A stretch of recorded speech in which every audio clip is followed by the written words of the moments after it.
बहुत समय पहले की बात है। भगवान बुद्ध अपने शिष्यों के साथ एक गांव से गुजर रहे थे। उस गांव में एक बहुत बड़ा व्यापारी रहता था। उसके पास धन दौलत, महल, नौकर चाकर सब कुछ था, लेकिन उसके मन में कभी शांति नहीं थी। एक दिन उसने सुना कि भगवान बुद्ध गांव में आए हैं। उसने सोचा, मैं इतना धनवान हूं फिर भी सुखी नहीं हूं। शायद बुद्ध मुझे इसका उत्तर दे सके।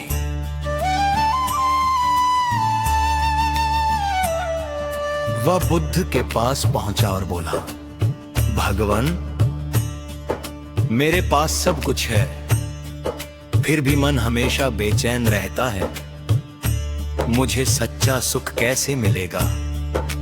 बुद्ध मुस्कुराए और बोले, कल सुबह मेरे साथ चलना। अगले दिन बुद्ध उसे लेकर गांव के बाहर निकले। रास्ते में उन्हें गरीब किसान मिला। उसके कपड़े साधारण थे, लेकिन चेहरे पर अद्भुत मुस्कान थी। बुद्ध ने पूछा, भाई, तुम्हारे पास कितना धन है?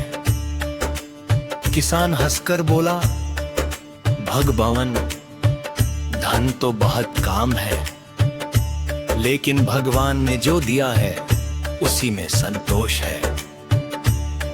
परिवार स्वस्थ है, मेहनत करने की शक्ति है और मन में शांति है। इससे बड़ा धन और क्या होगा? व्यापारी ये सुनकर चुप हो गया। कुछ दूर चलने के बाद बुद्ध एक नदी के किनारे रुके। उन्होंने व्यापारी से कहा, इस नदी का पानी अपने दोनों हाथों में भरकर पीने की कोशिश करो। व्यापारी ने ऐसा किया, लेकिन पानी हाथों से बह गया। फिर बुद्ध ने उसे एक पात्र दिया और कहा, अब इसी पात्र से पानी पियो। व्यापारी ने आसानी से पानी पी लिया। बुद्ध बोले, मन भी ऐसा ही है। जब मन इच्छाओं से भरा रहता है तो सुख टिक नहीं पाता, लेकिन जब मन संतोष का पात्र बन जाता है तब शांति अपने आप आ जाती है। व्यापारी की आंखों में आंसू आ गए। उसने कहा, भगवान, आज समझ आया कि मैं धन का मालिक था, लेकिन अपनी इच्छाओं का दास था। बुद्ध बोले, जिसने अपनी इच्छाओं पर विजय पाली वही सबसे अमीर है। उस दिन के बाद व्यापारी ने धन कमाना नहीं छोड़ा, लेकिन धन का घमंड छोड़ दिया।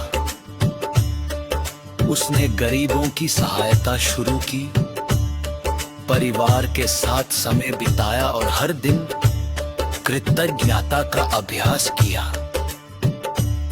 धीरे धीरे उसका मन शांत हो गया। अब लोग उसे उसके धन से नहीं, बल्कि उसके अच्छे कर्मों से पहचानने लगे। कहानी की सीख, सच्ची अमीरी धन में नहीं, बल्कि संतोष, दया और शांत मन में होती है। जो व्यक्ति अपने मन को जीत लेता है वही संसार का सबसे बड़ा धनवान है।